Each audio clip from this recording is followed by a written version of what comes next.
This video is to collect the data needed to be able to plot an IV graph for a fixed value resistor. So we will start by running through the equipment, setting up the experiment, and then we will collect the data ready for you to plot your graph. So what do we need? We need a power supply, 2 multimeters, one which will be used as an ammeter, one which will be used as a voltmeter, some wires, some crocodile clips, and a resistor. Okay, so first of all, let's connect up the circuit. So from the power pack, we go to the resistor. From the other side of the resistor, we go to the ammeter.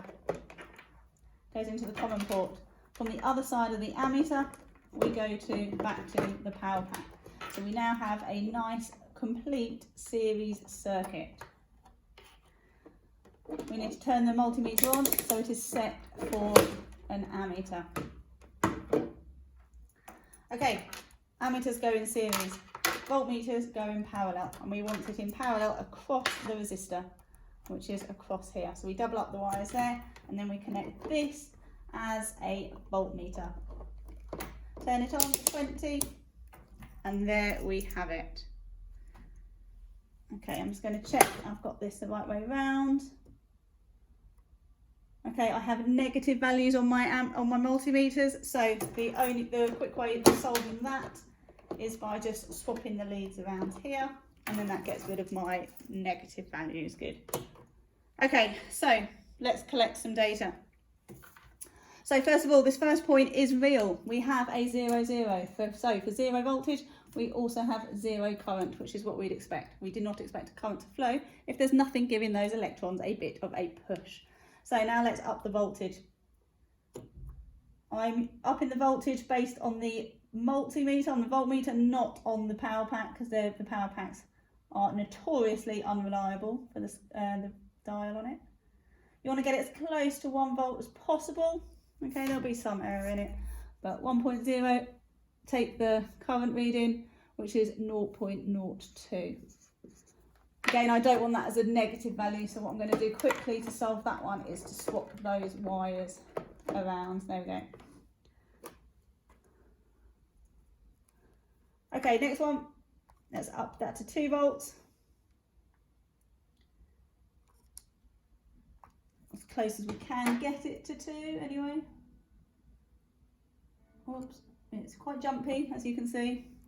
So 2.00 goes to 0.06 amps, up it to 3. So 3 volts, a tiny bit more. 3 volts gives us a current of 0.09 amps, up it to 4 volts.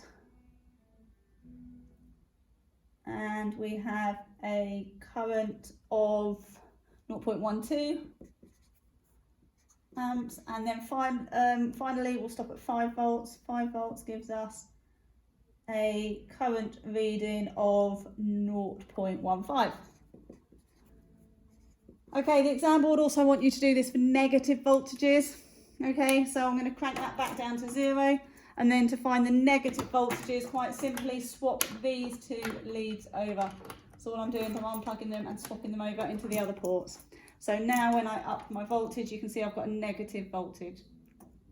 Okay, so let's start. So 0 is still real, so we'll keep that one. So let's take it to -1.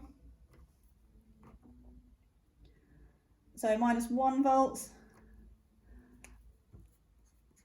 gives us a current of -0.02. -2 volts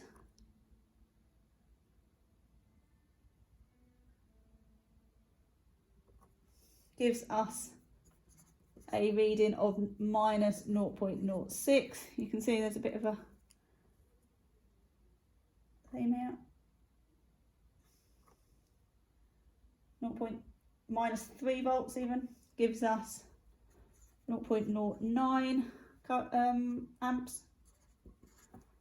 4 volts, -4 volts even, -4 gives us -0.12, and then finally -5, just as the pen runs out, is What do you reckon?